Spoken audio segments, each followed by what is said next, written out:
मावळमध्ये आपण पाहूयात तर मावळमध्ये श्रीरंग बारणे हे आघाडीवर दिसतात। TV9 पोलस्टारच्या एक्झिट पोलनुसार श्रीरंग बारणे हे आघाडीवर दिसतात। हे श्रीरंग बारणेंनी आरोप केला होता, दावा केला होता की अजित पवार गटाच्या कार्यकर्त्यांचं मला सहकार्य लाभलं नाही, पण एक्झिट पोलनुसार श्रीरंग बारणे हे आघाडीवर दिसतात। संजोग वाघेरे जे की ठाकरे गटाचे उमेदवार होते ते पिछाडीवर दिसतात। मावळमधला एक्झिट पोल काय सांगतो ते आपण बघतोय। श्रीरंग बारणे हे सुद्धा या ठिकाणी हॅट्रिक करताना पाहायला मिळते। मावळमधल्या निकालासाठी म्हणजे अंदाजासाठी आपण जाऊयात उदय सामंत यांच्याकडे। उदय सामंत, श्रीरंग बारणे अखेर या ठिकाणी आघाडीवर आहे, मावळचा अंदाज नाही।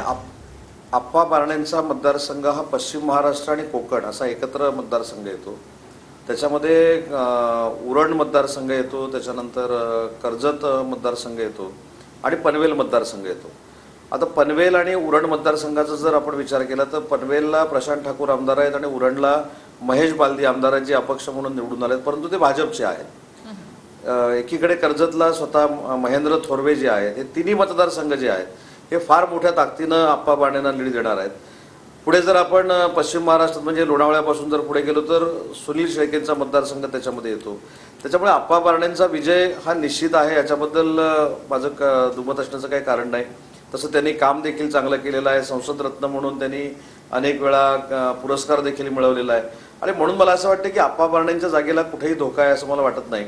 पण याच्यामध्ये अजून एक मला आपल्या माध्यमातून एक गोष्ट महत्त्वाची क्लिअर करायची आहे की आपण सदाशिव लोखंडेंच्या बाबतीमध्ये शिर्डीच्या बाबतीमध्ये जो एक ॲनालिसिस आपण केला किंवा अंदाज व्यक्त केला तर आमच्या पक्षामार्फत म्हणजे शिवसेनेमार्फतचा आमचा अंदाज असा आहे की तो मतदारसंघ जर आपण बघितला आणि 3 मतदारसंघाचं जर फक्त कॅल्क्युलेशन केलं म्हणजे अकोले जिथं राष्ट्रवादी काँग्रेस पक्षाचे आमदार निवडून आलेले आहेत आणि पूर्वीचे पिचड साहेब म्हणजे वैभव पिचड हे दोघं जर एकत्र झाले तर समोर काय राहतं हा एक फार मोठा प्रश्न त्या ठिकाणी उभा राहतो। विखे पाटलांचा मतदारसंघ जो पारंपरिक मतदारसंघ आहे त्याच्यामध्ये राधाकृष्ण विखे पाटील साहेबांना चॅलेंज असू शकतच नाही।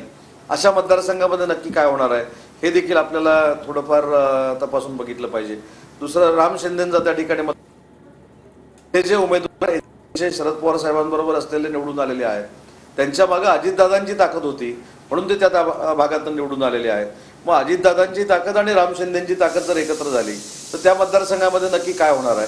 तर मला असं वाटतं की अंदाज हा अतिशय महत्त्वाचा आहे। काही ठिकाणी आता भिवंडीच्या बाबतीमध्ये मी दुसऱ्या एका एक्झिट पोलचा अभ्यास केल्यानंतर माझ्या असं लक्षात आलं की तिथं NCPची जागा ही आघाडीवर आहे, म्हणजे बळ्यामामा जे आहेत ते आघाडीवर आहेत असं देखील दाखवलेलं आहे। पण मी दाव्यानिशी सांगतो की कपिल पाटील त्या ठिकाणी जिंकतील आणि 2 नंबरला निलेश सांबरे राहतील।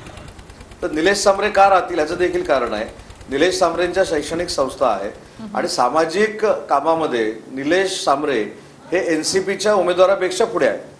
म्हणजे ते कपिल पाटील साहेबांना पाडू शकतात का किंवा पराभव करू शकतात का याचं उत्तर नाही असं आहे।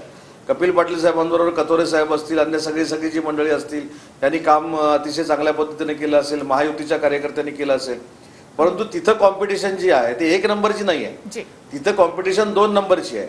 आणि मी पूर्ण दाव्यानं सांगतो की 2 नंबरला NCP राहणार नाही तर 2 नंबरला निलेश सांबरे राहतील। त्याच्यामुळे हा अंदाज जो आहे तो अंदाज हा आपला एक्झिट पोलचा। आता अकोल्याचा अंदाज आपण या ठिकाणी पाहूया।